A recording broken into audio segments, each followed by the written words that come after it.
ஒரு காலகட்டத்தில் வந்து அந்த பணங்கள் வந்து மாதம் ஒரு அமௌண்ட் கொடுக்கலாம் அப்படின்ற மாதிரி அவங்க வந்து நமக்கு ஒரு சின்ன ஒரு எக்ஸ்கியூஸ் மாதிரி தான் கொடுத்தாங்க. பொதுவாக யாருக்குமே அப்படி கொடுக்க மாட்டாங்க. பணம் வந்து பிச்சு கொடுங்க, கொஞ்சம் கொஞ்சமாக எங்களுக்கு கொடுங்க அப்படின்னு கேட்க மாட்டாங்க. அக்ரிமெண்ட் போட்டாங்கன்னா ஒரு அட்வான்ஸ் ஃபஸ்ட்டு வாங்குவாங்க. அதுக்கப்புறம் அந்த இடத்த வந்து கரையம் பண்ணும்போது மற்ற தொகையை நம்ம கொடுத்து அதை செட்டில் பண்ணணும். இதுதான் ஒரு இடம் வாங்குறதுனுடைய வழக்கம். ஆனால் அந்த ஓனர்ஸ் வந்து சொன்னாங்க, இல்லை சார், உங்களால் வந்து மொத்த அமௌண்ட்டும் ஒன்றா கொடுக்க முடியாதுன்னு எங்களுக்கு தெரியும். அதனால் ஒன்று பண்ணுங்க, நீங்கள் வந்து மாதம் இந்த மாதிரி ஒரு குறிப்பிட்ட அமௌண்ட்டை வந்து கொடுத்துருங்க. அப்போ வந்து உங்களுக்கு கஷ்டமே இல்லாமல் வந்து அந்த அந்த பிரச்சனை உங்களுக்கு சால்வ் ஆயிரும் அப்படின்னு சொன்னோன்னா ஒரு பெரிய சந்தோஷமாயிருச்சு. அப்போ வந்து மகிழ்ச்சியோடு நான் வீட்டுக்கு வரேன். அன்னைக்கு வீட்டுக்கு வந்துட்டு சரி, ஒரு மாதம் இவ்வளவு தொகைன்ற கொடுக்க வேண்டிய தொகை ரொம்ப பெரிய தொகை. அதை வந்து கண்டிப்பாக நம்முடைய வருமானத்தை வைத்து அதை செலுத்தவே முடியாது. அதில் வந்து 10ல் வைத்து 2 பாகம் கூட நமக்கு வர்றதில்லை. அப்போ அந்த இரவு வந்து நான் யோசித்து படுத்துட்டு இருக்கிறேன். எனக்குள்ள ஒரு பெரிய பயம் வந்துருச்சு.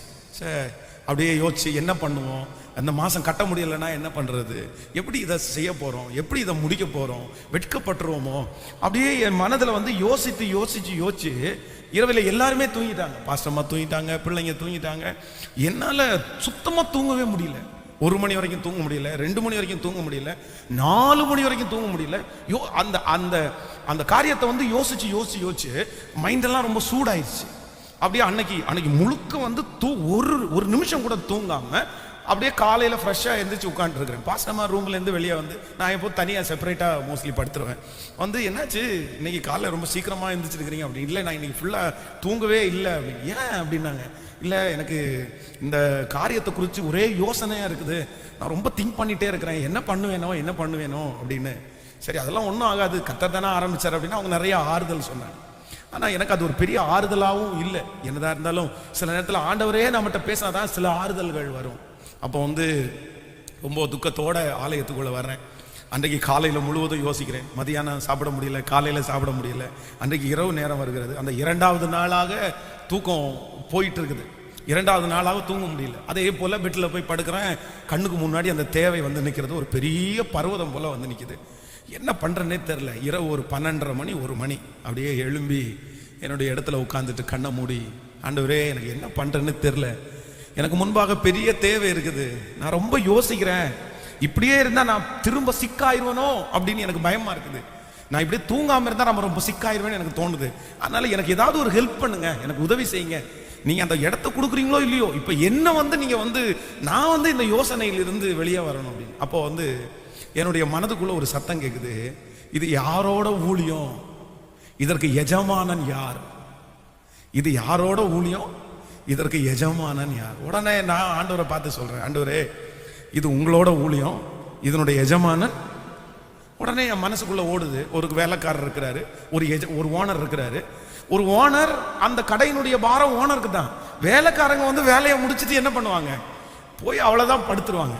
அப்போ ஆண்டவர் சொன்னார், அவர் உங்களை விசாரிக்கிறவர் ஆனபடினால் உங்கள் கவலைகளை எல்லாம் அவர் மேல் வைத்து விடுங்க. அப்போ வந்து இந்த வார்த்தை என் மனசுக்குள்ள வந்த உடனே நான் சொன்னேன் ஆண்டவரிடத்துல, ஆண்டவரே இது உங்க ஊழியம், நான் உங்களுடையவன், இந்த ப்ராஜெக்ட் உங்களுடையது, விசுவாச மக்கள் உங்களுடையது, அதனால எல்லாத்தையும் உங்க கையில வைக்கிறேன் அப்படின்னு சொல்லி என் மொபைல் எடுத்து ஒரு சாங் ஒன்று, நீர் என்னை தாங்குவதால் தூங்குவே நிம்மதியாய், படுத்துறங்கி விழித்தெழுவே, கர்த்தர் நீர் என்னை பாதுகாக்கின்றி, நீர் என்னை தாங்குவதால் தூங்குவே நிம்மதியாய். அப்ப ஆண்டவரிடத்துல சொன்னேன், என் தலை சாய்க்கிறதுக்கு என் தாயினுடைய மடி இப்ப இல்லை. இந்த காரியத்தை எல்லாம் எனக்கு நினைக்கும் போது எனக்கு இரவுல தூக்கமே வரலான்னு. ஆனா இந்த வேலை உங்களுடையது, என் பாரத்தெல்லாம் உங்களிடத்துல இறக்கி வச்சிடுறேன், நான் நிம்மதியா தூங்கணும் அப்படின்னு சொல்லி கண்ணை மூடினேன். காலையில விடியும் போதுதான் நான் எந்திரிச்சேன். ஆனா என் செல்போன்ல ஓடிட்டே இருக்கு அந்த பாட்டு. காலையில எந்திரிச்சு நான் தான் ஆஃப் பண்றேன். அன்றிலிருந்து இன்று வரைக்கும் ஆண்டவர் நிம்மதியான தூக்கத்தையே கத்த தந்தார். அப்ப ஆண்டவருடைய பிள்ளைகளே, சில நேரங்களிலே உங்களுக்கு முன்பாக இருக்கிற பிரச்சனையை நீங்க ரொம்ப போட்டு நீங்க வந்து அப்படியே யோசிச்சு அப்படியே ப்ரெஷர் ஆயிட்டீங்க அப்படின்னு சொன்னா, நான் நம்புறேன் உங்க தூக்கத்தை நீங்க தான் கெடுக்குறீங்க, உங்க பலனை நீங்க தான் கெடுக்குறீங்க. நான் வந்து அன்னைக்கு யோசிக்கிறதுனால, என்னுடைய யோசனையினால ஒண்ணுமே பண்ண முடியாது. நான் யோசிச்சு என்ன பண்ணுவேன்? நானே அப்படியே யோசிக்கிறேன். நீ யோசிச்சு என்ன பண்ண போற? கடன் வாங்க முடியுமா உன்னால? இல்லைன்னா இவ்வளவு பெரிய தொகையை வேலை செஞ்சு நீங்க அடைக்க முடியுமா? உன்னால ஒண்ணுமே பண்ண முடியாது. அதனால நான் நம்புறேன் உனக்கு ஒரு எஜமானன் இருக்கிறார், உனக்கு ஒரு எஜமானன் இருக்கிறார். அதனால அவர் மேல பாரத்தை வச்சுட்டு நீ நிம்மதியாரு. நடக்க வேண்டியது நடக்க வேண்டிய சமயத்துல நேர்த்தியாய் அவரே கர்த்தரே செய்வார். ஒன்று நினைத்து கொள்ளுங்க, நீங்க இரவுல படுத்து நிம்மதியா தூங்குறதற்கு என்ன அடையாளம்னா, நீங்க ஆண்டவரை ரொம்ப நம்புறீங்கன்ற அர்த்தம். ஆமே, நீங்க இரவுல படுத்து நிம்மதியா தூங்குறீங்க அப்படின்னு சொன்னா, நீங்க யாரை அதிகமா விசுவாசிக்கிறீங்க? ஆண்டவரை உண்மையா விசுவாசிக்கிற ஒரு பிள்ளை தன்னை சுற்றி 1000 பிரச்சனை இருந்தாலும் கண்ணை மூடி நிம்மதியா, என் கர்த்தர் என்னை பார்த்துக்குவாரு, என்னோட தேவைகளை அவர் பார்த்துக்குவாரு, என் சூழ்நிலை அவர் பார்த்துக்குவாரு, அவருடைய அனுமதி இல்லாம எனக்கு ஒன்றுமே வராது. உங்களுக்கு பெரிய பயம் உண்டாயிருக்கும் போது உங்க எதிர்காலம் கர்த்தருடைய கரத்துல இருக்குன்னு நீங்க நம்பி நிம்மதியா படுத்து தூங்குறது தான் ஆண்டவர் அப்பொழுது உங்களுடைய விசுவாசத்தை கனம் பண்ணி வானத்துல கர்த்தர் தோன்றி ஒரு சொப்பனத்தை காமிச்சு, எப்பா நான் இங்க இருக்கிறேன், நீ படுத்திருக்கிற இடத்தை நான் உனக்கு தருவேன், உன் சன்னதிக்கு தருவேன், நான் உன்னை திரும்பி வர பண்ணுவேன், நீ சொன்னதை செய்யும் அளவும் உன்னை கைவிடுவதில்லை. இங்க யாராவது ஒருத்தர் எதிர்காலத்தை குறித்து, என் எதிர்காலம் என்னமா இருக்குமோ, கடைசி நேரில் என் பிள்ளைங்க என்ன பார்ப்பாங்களா பார்க்க மாட்டாங்களா, நான் வாழ்வேனா நடப்பேனா, திருமணம் ஆகுமா, அதோ எதிர்காலத்தை குறித்து ரொம்ப பயத்துல இரவு நேரத்துல தூக்கம் வராம இருக்கிற ஒவ்வொருத்தருக்கும் யார் எடுத்துக்காட்டு அப்படின்னு சொன்னா, இந்த தேவ மனுஷன் தான் எடுத்துக்காட்டு. தனக்கு எதிர்காலம் என்னன்னு தெரியல, தான் எங்க போறேன்னு தெரியல, இனி திருமணம் ஆகுமா ஆகாதா, அப்பாவை பார்ப்பேனா அம்மாவை பார்க்கனா, போற இடம் நல்லதா கெட்டதா எதுவுமே தெரியல, ஆனா அங்க இருக்கிறதுல நிம்மதியாய். ஆமேன்னு சொல்லுங்க. ஒரு பிரதரை கடந்த நாட்களில் சந்திச்சேன். அவங்களுக்கும் அவருடைய மனைவிக்கும் ஒரு பிரச்சனை உண்டானது. அப்போ அந்த மனைவி வந்து நல்ல வேலை பார்க்குறவங்க, அவங்களுக்கு வந்து நல்ல சம்பளம் வருகிறது. அவருக்கே தெரியாம ஒரு நாள் ராத்திரியா அவங்க வீட்டில் இருக்கிற மொத்த பொருளையும் லாரியில ஏற்றி அவங்க அப்பா வீட்டுக்கு எடுத்துட்டு போயிட்டாங்க. கட்டில், பீரோ, மெத்த, பெட்ஷீட்டு. இவர் வந்து ஊருக்கு முடிச்சுட்டு வேலைக்கு போயிட்டு வந்து வீட்டை பார்க்குறாரு. வீட்டை அப்படியே குப்பையா, அந்த போட்ட குப்பை, பொருள் எதுவுமே இல்லாமல் இருக்குது. அப்போ வந்து அவர் ஒன்று பண்ணாராமா, அங்கே அலமாரியில் இருக்கிற நியூஸ் பேப்பரை எடுத்து அதை வந்து வெறும் தரையில் விரித்து படுத்து நிம்மதியாக தூங்கிட்டாராமா. நிம்மதியாக படுத்து தூங்கிட்டாராமா. ஆண்டவரே, நீர் எனக்கு கொடுத்த மனைவி இன்னைக்கு எல்லாத்தையும் எடுத்துட்டு போயிருக்காங்க, நான் ஒன்றும் கவலைப்பட வேண்டாம், நீங்க திரும்பி கொண்டு வர வல்லவர், நான் ஏன் ஆண்டவரை கவலைப்படணும்னு நிம்மதியாக படுத்து தூங்கிட்டேன்னாரு. எனக்கு ஆச்சரியமா இருக்குது. ஒரு நியூஸ் பேப்பரை நீங்க இந்த மார்டின் அப்படின்றவரை கேள்விப்பட்டிருக்கீங்க? மார்டின் நான் கேள்விப்பட்டது, அது உண்மையானு தெரியல. ஒரு டைம் காவல்துறை அவர் அரெஸ்ட் பண்ணும்போது ஜெயிலில் வந்து அவர் பெரிய கோடீஸ்வரர், அவருக்கு இருக்கிற சொத்து அவருக்கு கணக்கு தெரியாது, அந்த அளவுக்கு சொத்து இருக்குது. ஆனால் போலீஸ் ஸ்டேஷனுக்கு போகும்போது அங்கே கேட்டாங்களாமா, சார் ஃபர்ஸ்ட் டே உங்களுக்கு கொடுக்கறதுக்கு எங்களுக்கு ஒன்றும் இல்லை, உங்களை படுக்க வைக்கிறதுக்கு சாதாரணமானதான் இடம் தான் இருக்குது அப்படின்னு. அவர் ஒன்றும் சொன்னாராமா, எனக்கு ஒன்றும் வேணாம், ஒரு பாய் மட்டும் எனக்கு கொடுங்கன்னு கேட்டாராமா. அந்த பாயை விரிச்சு அவ்வளோ பெரிய கோடீஸ்வரன் கீழே படுத்திருக்கும் போது ஒருத்தர் வந்து கேட்டாராமா, உங்களால் இப்படி படுக்க முடியுமான்னு கேட்கும்போது, நான் இங்கே இருந்தானே வந்தேன், நான் இங்கே இருந்தானே வந்தேன், நான் தரையிலிருந்தாயா வந்தேன் இவ்வளோ பெரிய உயரத்துக்கு, ஏன் இங்கே படுக்கிறதுக்கு என்னன்னு படுத்து தூங்கி தராமா. அப்போ ஒரு ஆண்டவருடைய பிள்ளைகள் வந்து எப்பவுமே ஒன்று நினைச்சுக்குங்க, இன்றைக்கு இந்த முழங்கால் யுத்த ஜபத்தில் இந்த செய்தியை எடுக்கும்போது உங்களுக்கு நான் ரொம்ப ஜெபம் பண்ணது என்ன அப்படின்னா, நீங்க எல்லாருமே சாகிற வரைக்கும் நிம்மதியா தூங்கணும்னு நான் ஜெபம் பண்றேன். ஆமேன்னு சொல்லுங்க. நீங்க அப்படியே எந்த சலசலப்பும் இல்லாம படுத்த உடனே நீங்க தூங்கி 5 மணி நேரமோ 4 மணி நேரமோ, அந்த 5 மணி நேரம் தூங்கினாலும் 4 மணி நேரம் தூங்கினாலும் போதுன்ற அளவுக்கு டீப்பா நீங்க தூங்கிடணும். ஆமேன்னு சொல்லுங்க. இப்போ வந்து என்னுடைய தூக்க டைம் குறைஞ்சிருச்சு, ஆனால் வந்து ஒரு 12 o'clock படுத்தேன் அப்படின்னு சொன்னால் அவ்வளோதான், ஒரு 5 மணி அந்த ரேஞ்சுக்குள்ள அவ்வளோதான். அந்த தூக்கம் வந்து அவ்வளோதான், என்ன மழை வந்தாலும் இடி இடிச்சாலும் எழும்ப முடியாத தூக்கம். ஆமேன்னு சொல்லுங்கள். கர்த்தர் உங்களுக்கு அப்படியே தருவார். இன்றைக்கு எதிர்காலத்தை குறித்து பயத்தோடு வந்திருக்கிற ஒவ்வொருத்தருக்கும் கர்த்தர் வானத்துக்கு மேலாய் நிற்கிறார். இஸ்ரவேலை காக்கிற தேவன் உறங்குவதும் இல்லை, தூங்குவதும் இல்லை. நான் தூங்கும் போது ஆபத்து நடந்துருமோ, நான் தூங்கும் போது எதிரி களை விதைச்சிருவானோ, நான் தூங்கும் போது அவங்க எல்லாம் எனக்கு விரோதமாய் எழும்பிடுவாங்களோ, நான் தூங்கும் போது எனக்கு விரோதமாய் போடப்பட்டிருக்கிற தாக்கீது நிறைவேற்றப்படுமோ. நான் நம்புறேன், நீங்க தூங்கும் போது நாம் ஆராதிக்கிற இஸ்ரவேலின் தேவனாகிய கர்த்தர் உறங்குவதும் இல்லை, தூங்குவதும் இல்லை. இந்த பாக்கியம் பெற்ற ஜனங்கள் வேறு யாரும் கிடையாது. நமக்கு மட்டும்தான் கர்த்தர் அந்த பாக்கியத்தை தந்திருக்கிறார். ஹalleluya. இயேசுவே, என் எதிர்கால பயமெல்லாம் மாற்றி என்னை சுகமாய் நித்திரை.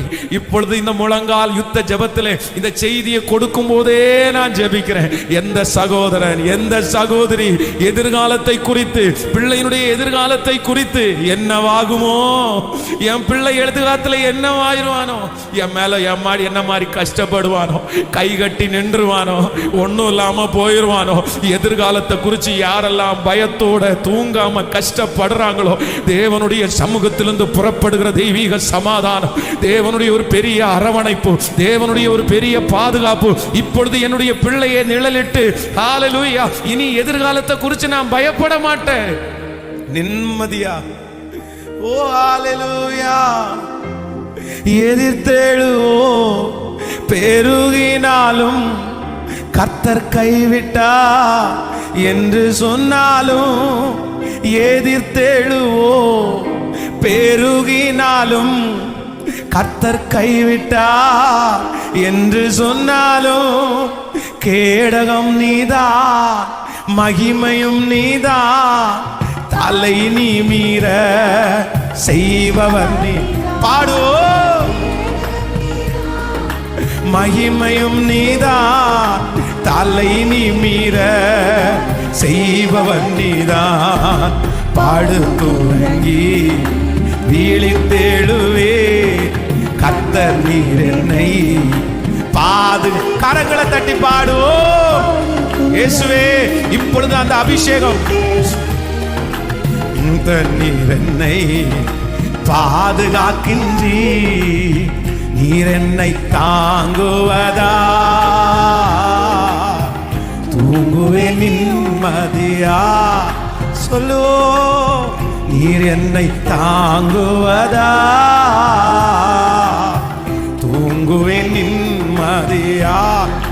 கடந்த நாட்களில் நடந்த காரியம் நினைத்து தினம் கலங்கினாலும், கடந்த நாட்களில் நடந்த காரியம் நினைத்து தினம் கலங்கினாலும், நடந்ததெல்லாம் நன்மைக்கேதுவாய் என் தகப்பன் நீர் மாற்று. ஏசப்பா, ஏசப்பா, ஏசப்பா. இந்த முழங்கால் யுத்த ஜெபத்தில் கலந்து கொள்கிற ஒவ்வொரு பிள்ளைகளுக்கும் அந்த அபிஷேகம். ஓ பாடு துவங்கி கர்த்தர் நீர் என்னை தாங்கு ஆதரிக்கின்றே, துவங்கி வீழித்தேழுவே கர்த்தர் நீர் என்னை ஆதரிக்கின்றே, நீர் என்னை தாங்குவதா, தூங்குவே நிம்மதியா, நீர் என்னை தாங்குவதா, தூங்குவே நிம்மதியா. ஆமென்.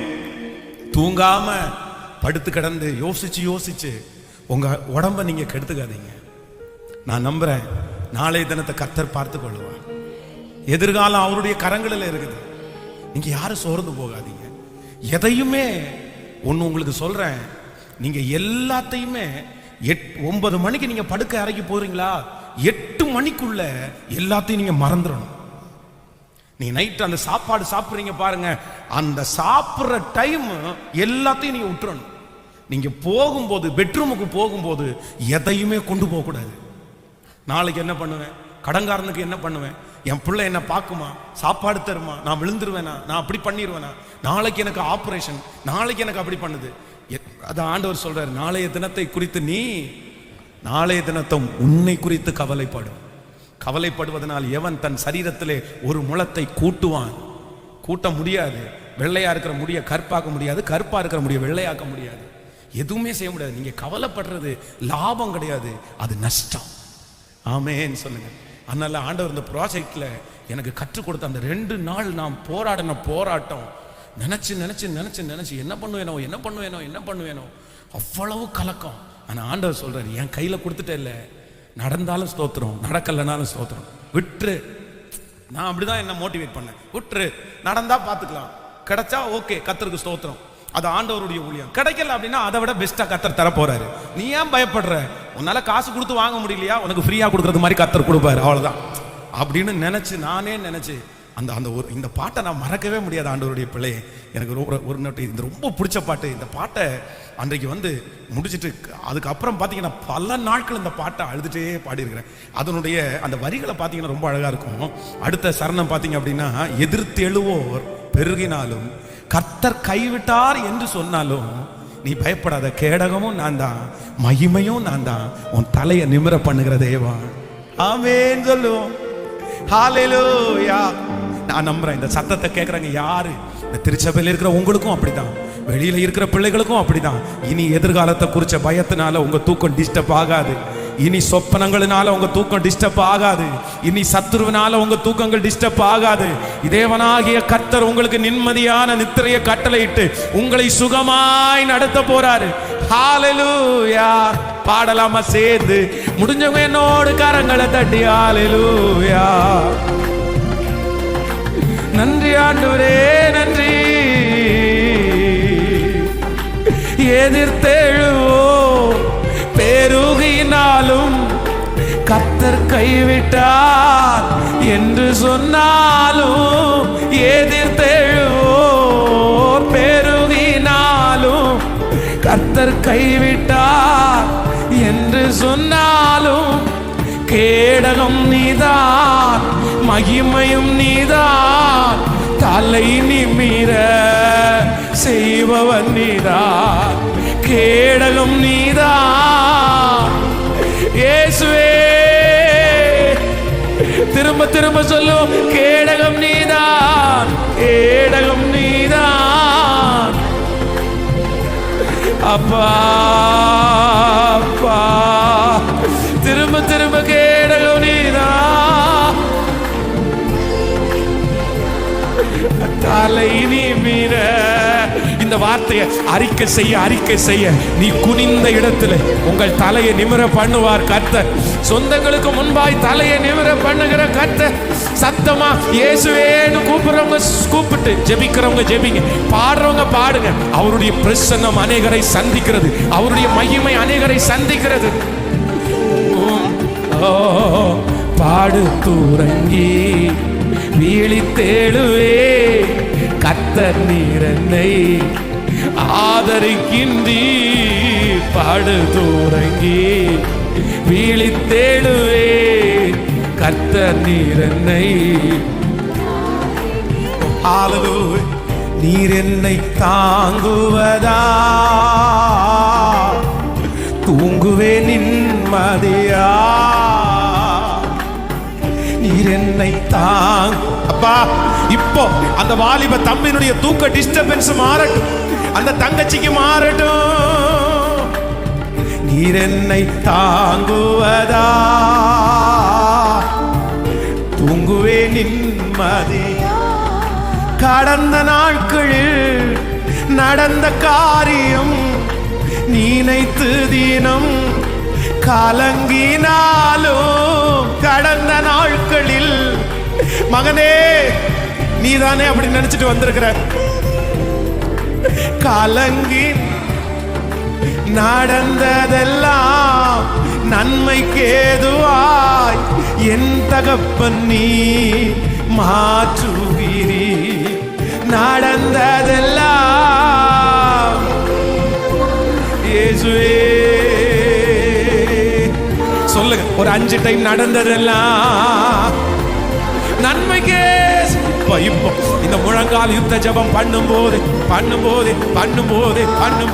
இந்த வார்த்தையை உச்சரிக்கிற ஒவ்வொருவருக்கும் கிருபை அவங்களை தொடட்டும். அப்பா, என் தகப்பன் நீ மாற்றுவீரி. படுத்துறங்கி விழித்தெழுவே, ஆதரிக்கின்றீர். படுத்துறங்கி விழித்தெழுவே, கர்த்தர் நீர் என்னை ஆதரிக்கின்றீர். நீர் என்னை தாங்குவதா, தூங்குவே நிம்மதியா. நீர் என்னை தாங்குவதா, தூங்குவே நிம்மதியா. நீர் என்னை தாங்குவதா, தூங்குவே நிம்மதியா.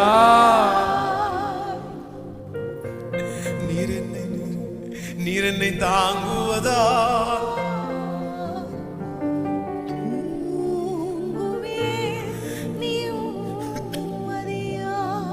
எங்க பிள்ளைகளுக்குள்ள இருக்கிற எதிர்கால பயம் மாறட்டும் ஆண்டவரே.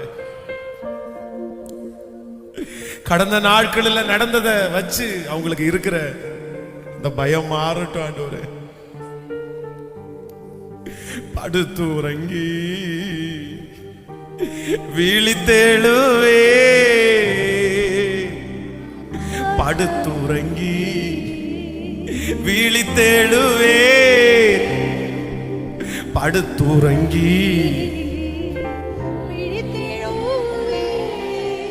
கர்த்தர் சாகிற வரைக்கும், சாகிற வரைக்கும். இனி என் தாய் பிள்ளைகளை குறிச்ச வருத்தத்துல தூங்காம இருக்க வேணாம். என் தகப்பன் பிள்ளைகளை குறிச்ச வருத்தத்துல தூங்காம இருக்க வேணாம். இயேசுவே, இப்போ உங்க ஆறுதல், இப்போ உங்க ஆறுதல், இப்போ உங்க அரவணைப்பு, இப்போ உங்க அரவணைப்பு. என் தாயார் மேல உங்க கைய போடுங்க ஆண்டவரே. என் தகப்பனார் மேல உங்க கைய போடுங்க ஆண்டவரே.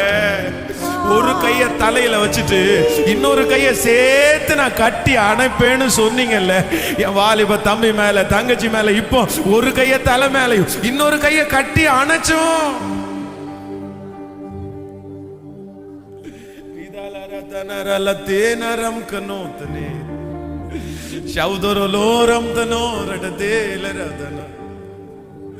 நன்றி நன்றி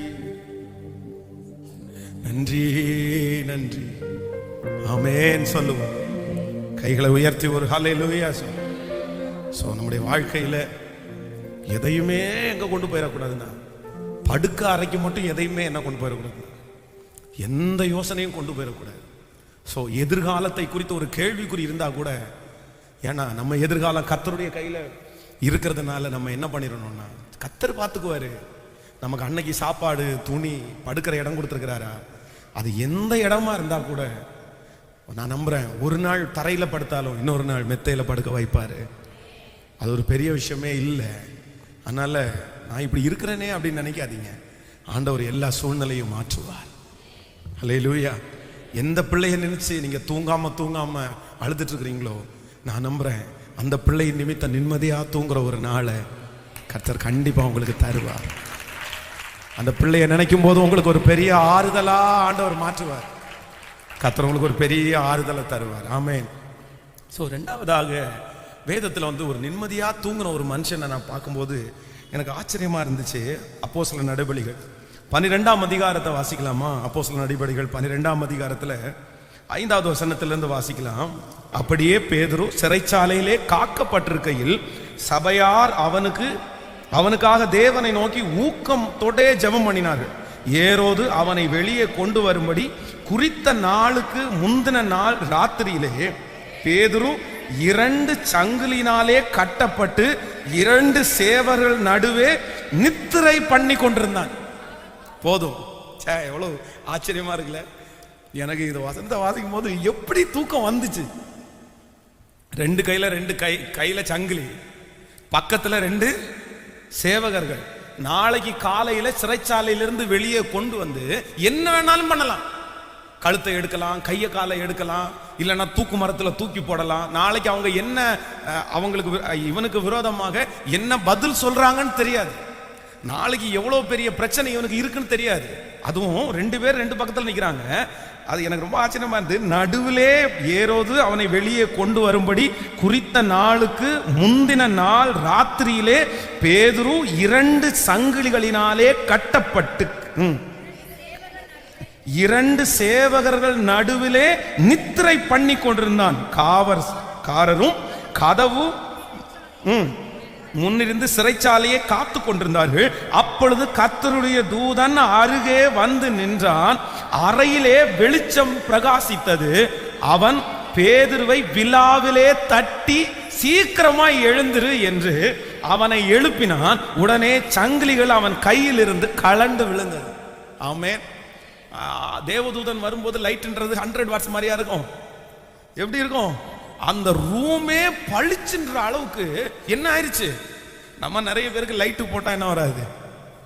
தூக்கம் வராது. லைட்டு போட்டோடனே நம்ம நிறைய பேர் முழிச்சிருவோம். இங்க பாருங்க, அவ்வளோ பல 1000 வாட்ஸ் லைட்டு போட்டதுக்கு அப்புறமும் யாரை எழுப்ப முடியல. அப்போ நம்ம கொஞ்சம் கான்சியஸா படுத்திருந்தோம் அப்படின்னு சொன்னா லைட்டு போட்டோடனே முழிச்சிருவோம். ஆனா இவன் என்ன பண்றான் அப்படின்னா, உள்ளுக்குள்ள 2 சேவகர்கள் 2 சங்கிலி, ஆமா, ஒரு சங்கிலி இல்ல 2 சங்கிலி, வெளியில காவல்காரங்க. நாளை காலையில நடக்க போற பிரச்சனை, பெரிய பிரச்சனை, என்ன பனிஷ்மெண்ட் கிடைக்கும்னு தெரியல. அதன் நடுவுலையும் படுத்து நித்திரை செய்து, அதுவும் தூதன் இவனை சும்மா தட்டி எழுப்புனா இவன் எழுப்ப மாட்டான்னு எங்க தட்டி எழுப்பினாராமா? சத்தமா சொல்லுங்க. நமக்கு நிறைய பேருக்கு விழாவில் தொட்டாலே என்ன வரும்? கேட்கல.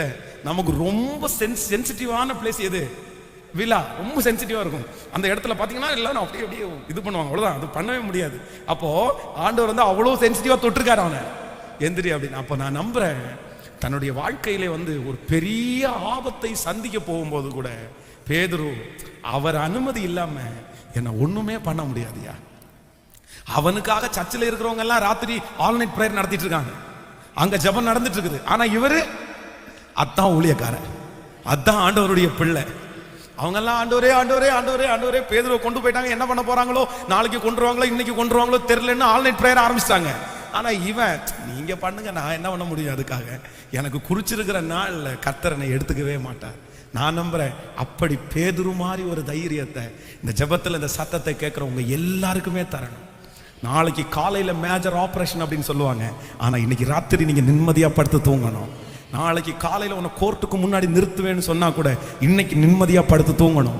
நாளைக்கு உனக்கு விரதமா வேற ஒரு பெரிய பிரச்சனை வரப்போகுதுன்னு சொல்லும் போது கூட அப்படிப்பட்ட ஒரு அபிஷேகத்தை கர்த்தர் இன்றைக்கு இந்த முழங்கால யுத்த ஜெபத்துல பேதுருவுக்கு கொடுத்த அந்த அபிஷேகம், பேதுருவிடத்துல இருந்த அந்த வல்லமையை கர்த்தர் இன்றைக்கு கரங்களை தட்டும் போதே, ஹல்லேலூயா, இந்த சத்தத்தை கேட்கும் போதே அது உங்களுக்கு நடக்கட்டும்.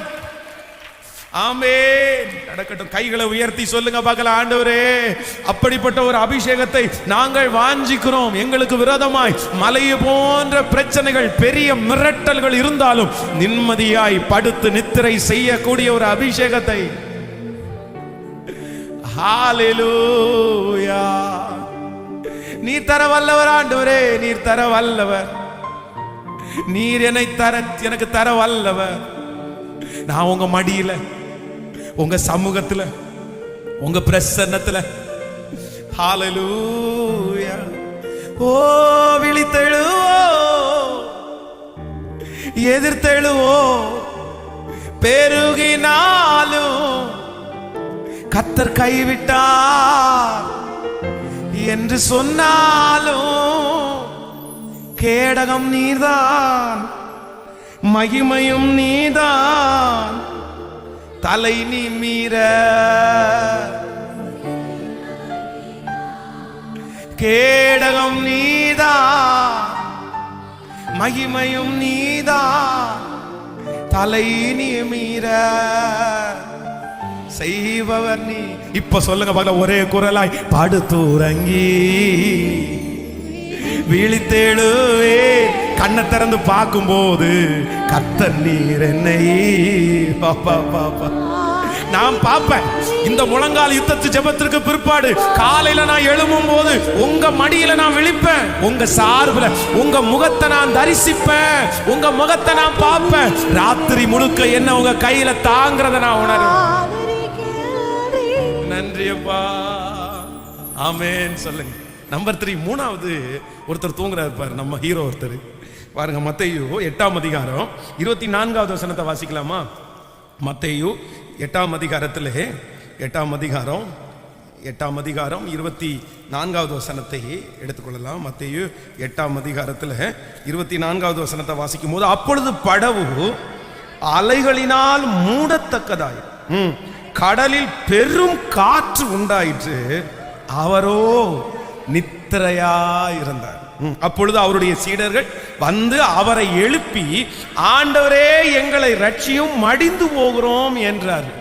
அதற்கு அவர், அற்ப விசுவாசிகளே, ஏன் பயப்படுகிறீர்கள் என்று சொல்லி எழுந்து காற்றையும் கடலையும் அதட்டினார். ஆமென் சொல்லுங்க. அல்லேலூயா. நடக்க போறது ஆண்டவருக்கு தெரியுமா? கடலில் சீற்றம் வருதுன்னு ஆண்டவருக்கு தெரியுமா? கப்பல் மூழ்கத்தக்கதாக தண்ணி நிறைய போகுதுன்னு தெரியுமா? ஆனா அவரோ எங்க தூங்கினாராமா? சொல்லுங்க. அப்படியே சுகமாய். இன்னும் நீங்க மத்தேயு மார்க் 3 வாட்சி பாத்தீங்கன்னா ஒவ்வொருத்தரும் ஒன்ன சேர்த்து சொல்லுவாங்க. தலையணை வச்சிருந்தாரு, நிம்மதியா. அவங்க தட்டி எழுப்பி ஐயரே அப்படின்னு பயந்தாங்க. கடல் கொந்தளிக்குது, அவ்வளோ பிரச்சனை வருது, காற்று பயங்கரமா இருக்குது, கப்பல் அவ்வளோ அசையுது. ஆனா கூட ஆண்டவர் அந்த இடத்துல என்ன பண்ணியிருக்கிறாரு? எழுப்புற வரைக்கும் கர்த்தர் தூங்கி இருக்கிறாரு. ஆமேன் சொல்லுங்க. ஆமேன். அருள்நாதர் இயேசு கிறிஸ்து கூட எத்தனையோ சூழ்நிலைகள் அவருக்கு இருக்கும்போது கூட அவர் என்ன பண்ணாருன்னா, பார்த்துக்கலாம் அப்படின்னு நிம்மதியா தூங்கினார். ஆமேன்னு சொல்லுங்க. உங்களுக்கு அந்த அபிஷேகத்தை கர்த்தர் தருவார், கிருபை ஆண்டவர் தருவார். எனக்கு ஆண்டவர் கற்றுக் கொடுத்த பாடம் அதுதான். நான் அப்படிதான் இன்னும் விசுவாசிக்கிறேன். அந்த கிருபைக்காக தான் ஆண்டவரத்துல கெஞ்சுறேன். இந்த உலகத்திலேயே ஆசீர்வாதத்திலேயே மிக முக்கியமான சில ஆசீர்வாதம் இருக்கு. அதுல ரொம்ப முக்கியமானது என்னன்னா தூங்குறது தான். ஆமேன். அப்படியே கரெக்டா அந்த நேரத்துக்கு தூங்குறது வந்து ரொம்ப ஆசீர்வாதமான ஒன்று. ஆனா இன்னைக்கு இருக்கிற பிள்ளைகள் எல்லாம் இரவு நேரங்கள்ல நிறைய இடத்துல நிறைய நேரம் வந்து ராக்காலத்தை பகற்காலமா மாத்துறாங்க. ராத்திரி முழுக்க மொபைலை நோண்டிட்டே இருக்காங்க. இன்னும் இந்த ராத்திரி ஒர்க் பண்றாங்க பாருங்களேன், இரவு நைட் டியூட்டி பார்க்குறாங்க பாருங்க, நைட் ஷிஃப்ட். அவங்களுக்காக நான் ரொம்ப வருத்தப்படுவேன். நம்ம எல்லாம் தூங்கிட்டு இருக்கும்போது பணத்துக்காக, அப்படின்னா சம்பாத்தியத்துக்காக, பிழைப்பதற்காக ராத்திரி முழுக்க நிறைய பேர் தூங்காம இருக்கிறாங்க. அவங்க எல்லாம் நிறைய பேர் வெறுப்போட கஷ்டத்தோட செய்யறவங்க நிறைய பேர் இருக்காங்க. ஸோ அவங்களை எல்லாம் கர்த்தர் ஆறுதல் படுத்தட்டும், பலன் தரட்டும், அவங்களுக்கு நல்ல சுகத்தையும் மன தைரியத்தையும் கர்த்தரே தரட்டும். பாடி ஜபித்து முடிக்கலாமா? ஆண்டவர் உங்க கூட இருப்பார். எதை குறித்து ரொம்ப யோசிச்சு திரும்ப திரும்ப திங்க் பண்ணி நீங்க அப்படி இருக்காதீங்க. கர்த்தர் மேல் பாரத்தை வைத்து விடு, அவரே உன்னை ஆதரிப்பார். நீதிமானை ஒருபோதும் அவர் தள்ளாட விடவே மாட்டார். கண்களை மூடி, இயேசுவே நீர் என்னை தாங்கிறதற்காக நன்றி சொல்லுங்க. ஆண்டவரே நீர் என்னை தாங்கிறதற்காக நன்றி. முழு பலத்தோடு சொல்லுங்க, அப்பா நான் உங்க சார்பில் நிம்மதியாய் நான் படுத்து உறங்குவேன். நன்றி நன்றி நன்றி நன்றி நன்றி. உங்க மடியில ஆண்டவரே படுத்து உறங்கக்கூடிய ஒரு பெரிய ஸ்லாக்கியத்தை எனக்கு நீ தரப்போகிறதற்காக நன்றி அப்பா. சோர்ந்து போகாதே நீ, சோர்ந்து போகாதே, சோர்ந்து போகாதே நீ, சோர்ந்து போகாதே. ஆதி சீக்கிரத்தில் நீங்கிவிடும் இந்த லேசான உபத்திரவம். பாடும். ஆதி சீக்கிரத்தில் நீங்கிவிடும் இந்த லேசான உபத்திரவம். கிறிஸ்துவின் பொருட்டு பெருக்கப்பட்டார் பாக்கியம் நமக்கு பாக்கியமே. கிறிஸ்துவின் பொருட்டு பெருக்கப்பட்டார் பாக்கியம் நமக்கு. காரங்களை மேல தட்டி சோர்ந்து போகாதே நீ, சோர்ந்து சோர்ந்து. Yes price.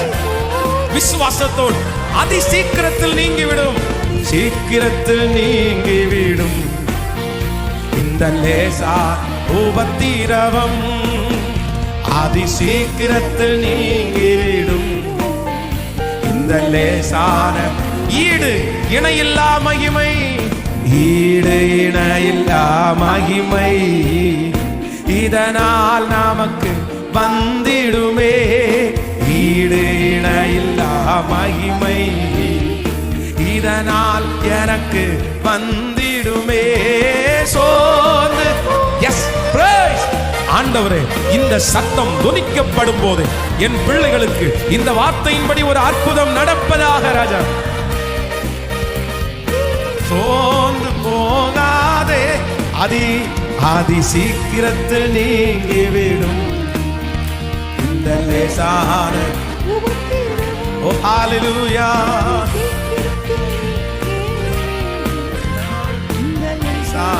உபத்திரவம் தோல்வி எனக்கில்லையே, நான் தோற்று போவதில்லையே. ஹalleluya. தோல்வி எனக்கில்லையே, நான் தோற்று போவதில்லையே. ஹalleluya, ஹalleluya, ஹalleluya, ஹalleluya, ஹalleluya, ஹalleluya. சொல்லுவோம் ஜீசஸ், ஜீசஸ், ஜீசஸ். இந்த வார்த்தை துணிக்கப்படுகிற இடங்களில் அற்புதம். ஓ, நீர் என்னோடு இருக்கும் போது நாளும் வெற்றி வெற்றியே.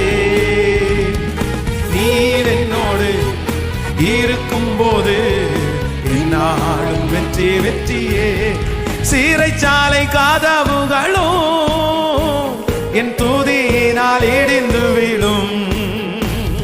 சீரைச்சாலை கதவுகளும் என் துதியினால் இடிந்து விடும். அபிஷேகம் எனக்குள்ளே, அபிஷேகம் எனக்குள்ளே, நான் ஆடி பாடி மகிழ்ந்திடுவேன். வல்லம வல்லம வல்லம வல்லம. நெடுநாளாய் குடியிருக்கிற சத்துருடைய குடியிருப்புகள் இப்பொழுது நிர்மூலம் ஆவதாக. அநேக நாட்களாய் கட்டப்பட்டிருக்கிற கட்டுகள் இப்பொழுது அவிழ்ந்து போகட்டும். சாப கட்டுகள் முறியட்டும், பரம்பரை சாபங்கள் முறியட்டும், குடும்ப சூழ்நிலைகள் சரியாகட்டும். இப்பொழுது நிலையான ஆவி இந்த முழங்கால் கர்த்தருடைய சமூகத்தில் ஏற்றுக்கொள்ளப்படட்டும். வல்லமை வல்லமை வல்லமை வல்லமை. அக்கினி அக்கினி அக்கினி அக்கினி அக்கினி அக்கினி. நிர்மூலமாக்குற சத்துருடைய அரண்களை நிர்மூலமாக்குகிற அக்கினி, சத்துருடைய அரண்களை நிர்மூலமாக்குகிற தேவ அக்கினி. கரங்களை தட்டி, கரங்களை தட்டி.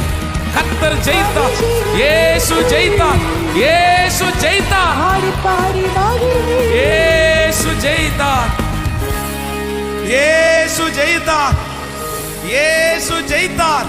சத்துரு தோற்று போனான், பிசாசு தோற்று போனான், செயல்படுகிற ஆவிகள் தோற்று போனது. நன்றி தகப்பனே. இந்த நாள் முழங்கால் யுத்த ஜெபத்திலே, திருச்சபையிலையும் இன்னும் எந்தெந்த இடத்திலெல்லாம் இந்த சத்தம் துணிக்கப்படுகிறதோ அங்கெல்லாம் கர்த்தருடைய கை அவர்களை தாங்கட்டும். நான் உன் கூட இருக்கிறேன். நீ நிம்மதியா படுத்து உறங்கு, நீ நிம்மதியா படுத்து தூங்கு. உன் பிள்ளைய நான் பார்த்துக்கிறேன், உன் பொண்ணை நான் பார்த்துக்கிறேன், உன் எதிர்காலத்தை நான் பார்த்துக்கிறேன், உன் குடும்பத்தை நான் கட்டுறேன். இரவு நேரத்தில் என் பிள்ளைகளுக்கு விரோதமாய் விதைக்கப்படுகிற சகல விதமான சக்திகளும் ஹalleluya களைகளும் இப்பொழுது பிடுங்கப்படுவதாக. ராஜா, அவனவன் தன் தன் திராட்சை செடியின் நிழலிலே, தன் தன் அத்திமரத்தின் நிழலிலே பயப்படுத்துவார் இல்லாமல் சுகமாய் குடியிருப்பான். உன் அலங்கத்திற்குள்ளே சமாதானம், உன் அரண்மனைக்குள்ளே சுகம். இப்பொழுது இந்த வாக்குத்தத்த வசனம் இதோ இந்த சத்தத்தை கேட்கிற ஒவ்வொருவருக்கும் அப்படியே கர்த்தருடைய பிள்ளைகளை மனதார ஆசீர்வதி.